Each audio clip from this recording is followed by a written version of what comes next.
I was first diagnosed with psoriatic arthritis when I was 24 years old. Even though I'd been dealing with a diagnosis of psoriasis since high school, I had no idea that it was associated with a form of arthritis.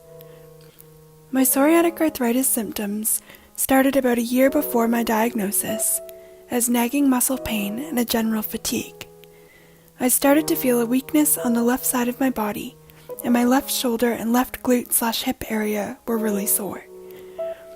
A few months later, I was just beginning my graduate program at Algonquin College when one of my toes began to swell, and swell and swell and swell. I actually thought I had broken it. I lived on the 5th floor of an apartment building, and the elevator was constantly broken, which forced me to take the stairs. Over the next few months, the pain and swelling in my toe traveled to the bottom of my foot, and it became really difficult to walk, let alone do the stairs. It was ultimately my toe that sent me to my doctor's office for the first time. Nothing too much came out of that first visit. Initially, they ran tests for gout, which came back negative after months of waiting, and nothing more was done at that point really. I have since learned that dactylitis, the sausage-like swelling of fingers and toes, could be an indication of psoriatic arthritis. At this time, the muscle pain in my leg was also getting worse, and I could barely make the 8-minute walk from my apartment to campus. When I finally did get there, I would feel disproportionately tired. Here I was, almost 24 years old. I had just moved to Ottawa to start an exciting new chapter in my life, and now I couldn't even make it up the stairs to get to my apartment. Ultimately, I made the decision to move back home with my parents for support.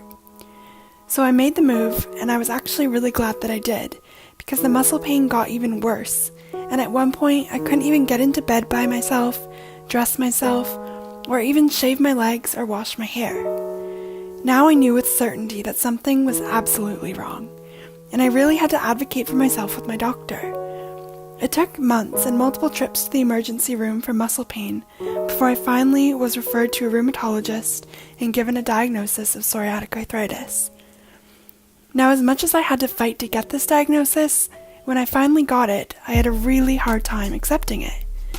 I believed arthritis was a disease that came hand in hand with old age. I had no idea that it could affect people in their 20s or even younger. So it took me a really long time to shift my mindset and to stop thinking of myself as broken, and instead embrace this new normal for what it was, and try to make the best of it. Once I had reached that stage of acceptance, I decided to take a really active approach to my wellness.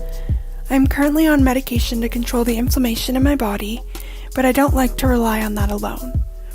I find that I feel a world of difference in terms of my muscle pain when I incorporate a more holistic approach to wellness.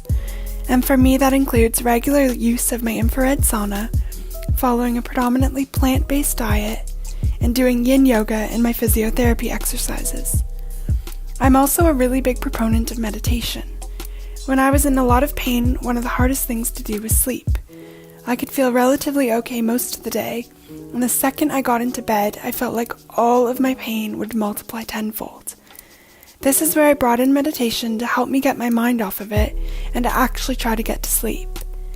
Today, I rarely have nights where the pain keeps me up, but I still enjoy meditation regularly. Psoriatic arthritis has absolutely changed my life, but I choose to focus on the positive changes. It's made me appreciate my family more than ever and their ability to be a support system for me. It's forced me to choose a healthier lifestyle filled with fruits and veggies and regular trips to the infrared sauna, and it's opened my eyes to my love of restorative yoga. That's a lot of good in my life that I may not have found so quickly without my diagnosis, so for that I thank it. For anyone out there who's experiencing arthritis, whether they know it or not, I want to tell them that it's okay. You are not broken. Your body is talking to you, and you may not like the message. I know I didn't. But it's one you need to listen to. Get in tune with yourself and start doing activities that make you feel better. Remember that you're never ever alone in this, even if it feels that way. In the words of Epictetus, it's not what happens to you, but how you react that matters.